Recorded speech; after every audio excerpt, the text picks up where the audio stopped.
à tous, bienvenue dans cette édition de la mi-journée sur BB24. Tout de suite, le sommaire.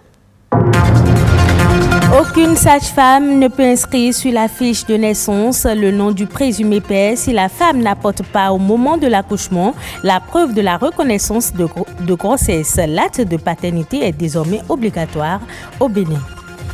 Il est désormais possible d'utiliser les pailles de riz pour la construction des maisons au Bénin, une innovation qui protège l'environnement et l'écosystème.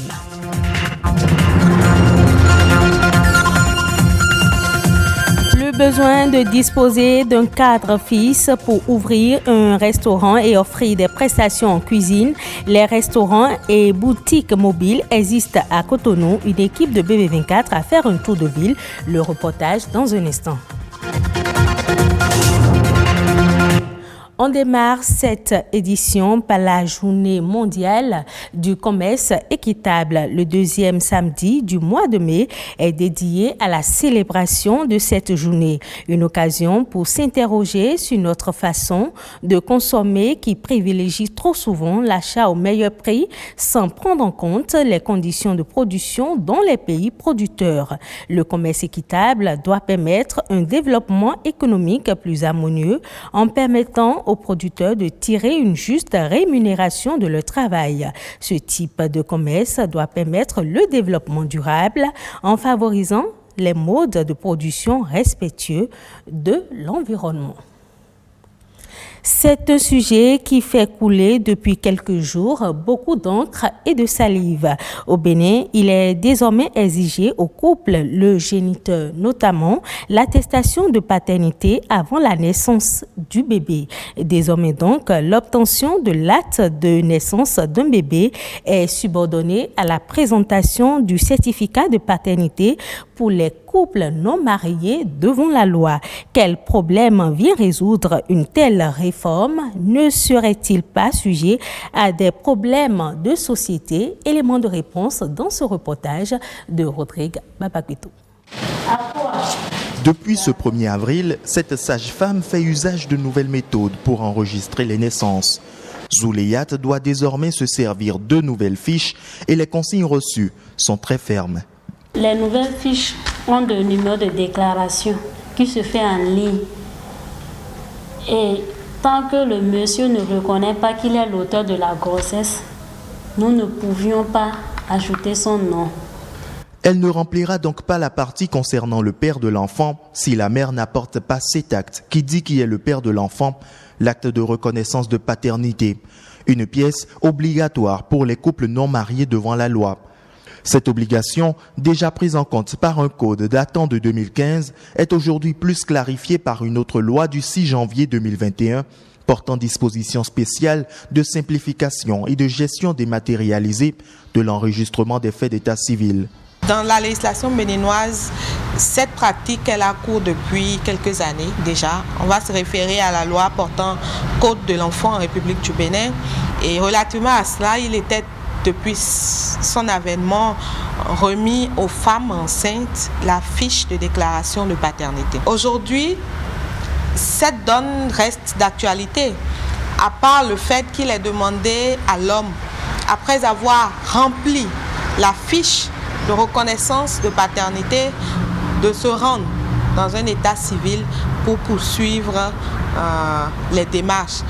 Pour le législateur, un tel acte va faciliter l'enregistrement de chaque enfant au registre national des personnes physiques, une mesure approuvée par cette responsable de la mairie de Cotonou. Vous voyez les actes de naissance qui circulent dans les temps anciens, souvent, ils ne sont pas enregistrés dans le registre de l'état civil.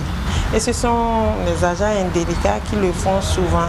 Et il y a beaucoup de Béninois, de citoyens béninois qui ne sont pas enregistrés, qui n'ont pas date de naissance. Du coup, avec cette reconnaissance de paternité, l'enfant qui naît a d'office son acte de naissance. Et beaucoup de problèmes, comme je l'ai dit, seront réglés. La prise de l'acte de paternité est subordonnée à la présentation du certificat d'identification personnelle. Ce sociologue voit naître en cette réforme d'autres problèmes de société, surtout pour les populations reculées. Vous savez, il y a des gens, les moyens sont disponibles, on dit venez volontairement déclarer votre naissance, vous n'avez rien à payer, mais malgré ça encore les gens résistent. Donc je fais partie de ceux qui se posent encore un certain nombre de questions. Est-ce que ce nouveau dispositif, ce nouveau document qui est introduit, est-ce qu'il ne va pas participer à empirer la situation? Les jours à venir pourront sûrement donner réponse à cette interrogation. Pendant ce temps, le gouvernement poursuit ses réformes dans le secteur de l'état civil et de l'identification en général, en vue d'atteindre l'un de ses objectifs phares, faire du Bénin une plateforme de services numériques dans la sous-région. Je le disais dans les titres, il est désormais possible d'utiliser les pailles de riz pour la construction des maisons. Ce nouveau matériau permet de protéger l'environnement et l'écosystème qui constitue une alternative à la pollution engendrée par le secteur du bâtiment. Christian Adadja, spécialiste de la science des matériaux, nous éclaire sur les avantages à utiliser les pailles de riz dans la construction des maisons. Les pailles de riz sont des produits issus de la récolte du riz. Vous savez, après la récolte du riz, il y a les déchets issus de cette récolte qu'on jette dans la nature. Donc nous on récupère cela et vous savez, c'est ça les pailles de riz. Vous savez, la paille de riz est utilisée de façon ancestrale, déjà au nord de notre pays, avec incorporée à la terre pour construire les greniers de stockage de céréales qui tiennent bien 50 ans, 60 ans, 70 ans.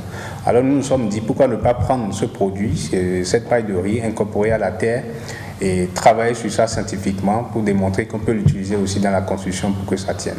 De manière pratique, nous récupérons les pailles de riz, nous les découpons en 3 cm ou plus ou moins, ou 4 cm si vous voulez, et nous incorporons cela dans la terre dans une proportion bien définie pour fabriquer des briques, des entrevous de coffrail pour les dalles de construction. Les impacts environnementaux sont faibles lorsque vous utilisez les pailles de riz dans la construction, au détriment des matériaux conventionnels. D'un point de vue économique également, les coûts de revient de la construction seront très faibles. Il y a une étude qui a été faite sur ça qui prouve que vous avez moins de 40% de ce que vous pouvez dépenser sur les matériaux conventionnels. Donc déjà, vous avez 2 avantages directs. L'éco-construction est basée sur 4 critères principaux.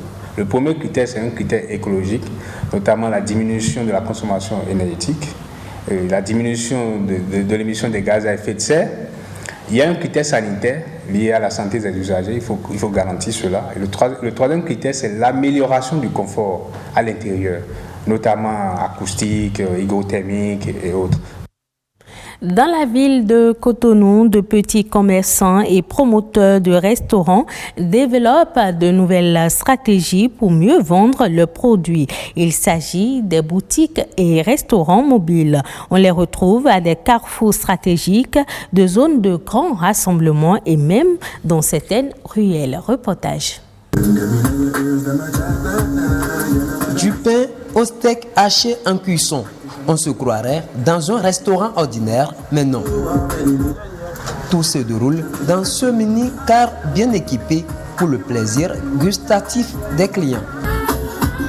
Nous nous déplaçons pour satisfaire notre clientèle parce qu'on ne peut pas implanter une boutique dans cette zone compte tenu de la qualité de ce que nous faisons et aussi de l'accueil qu'on leur réserve. Ce repas commandé est à livrer dans 5 ou 10 minutes. Un peu plus loin, Dame Solange fait ses affaires. Dans cette voiture, elle commercialise divers produits.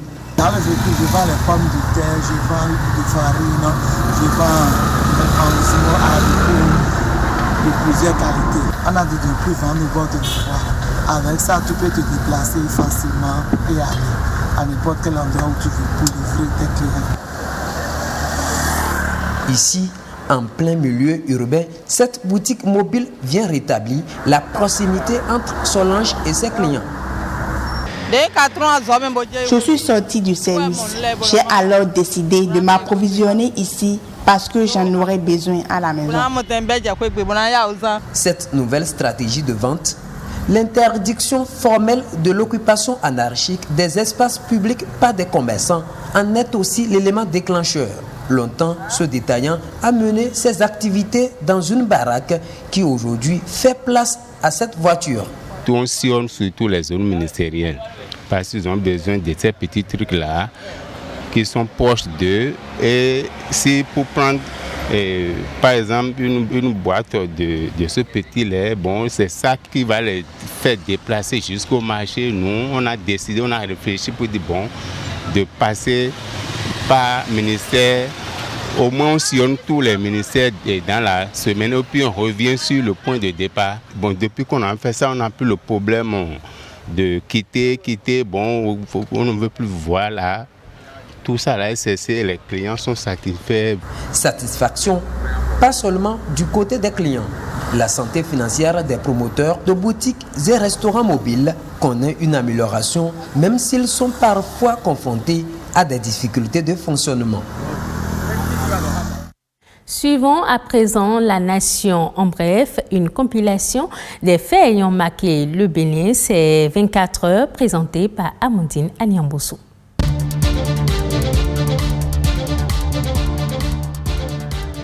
Les Béninois n'ont plus besoin de se déplacer vers la direction de l'immigration à Cotonou pour accomplir les formalités de demande de passeport ordinaire biométrique. La prise de rendez-vous est rendue obligatoire en ligne depuis le lundi 3 mai dernier. Du coup, le citoyen béninois résidant au pays ou établi à l'étranger peut faire la demande d'établissement de son passeport ordinaire sans se déplacer. Les demandeurs sont invités à cet effet à se rendre sur le portail national e-service du Bénin. Cette réforme qui constitue une étape importante dans la mise en œuvre du projet e-passeport décrété par le gouvernement va améliorer la sécurité des titres de voyage produits et l'établissement des documents de voyage conformément aux normes de l'Organisation de l'aviation civile internationale. Le passeport biométrique ordinaire est délivré à l'usager dans un délai d'une semaine maximum à compter de la date de l'enrôlement de sa demande.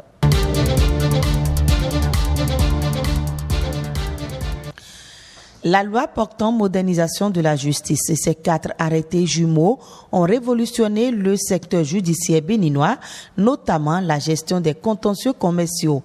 Un after-work consacré à ce sujet a permis au gouvernement d'avoir un retour satisfaisant sur les mesures qu'il a prises pour la résolution rapide et efficace des contentieux commerciaux. Le nouveau mécanisme de gestion des conflits commerciaux au Bénin séduit les acteurs du secteur privé qui, dans l'exercice de leurs activités commerciales, ont besoin de recourir à la justice. Avec la nouvelle procédure, on ne passe plus de longs moments dans les couloirs des tribunaux pour enregistrer les assignations. Le cadre légal offre également un mécanisme d'incitation financière pour les conciliations à l'amiable.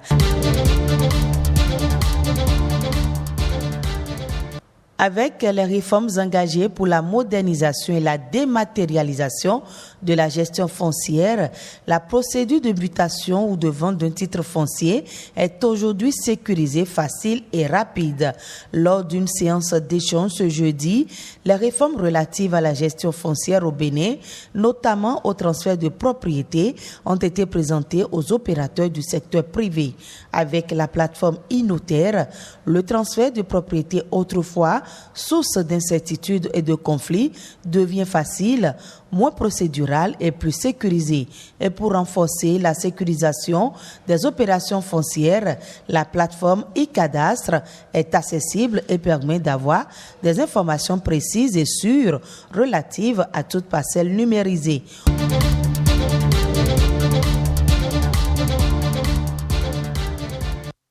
Ce sera tout pour cette édition. Merci de l'avoir suivi. Retrouvez ce journal sur le site de l'ORTB, www.ortb.bj.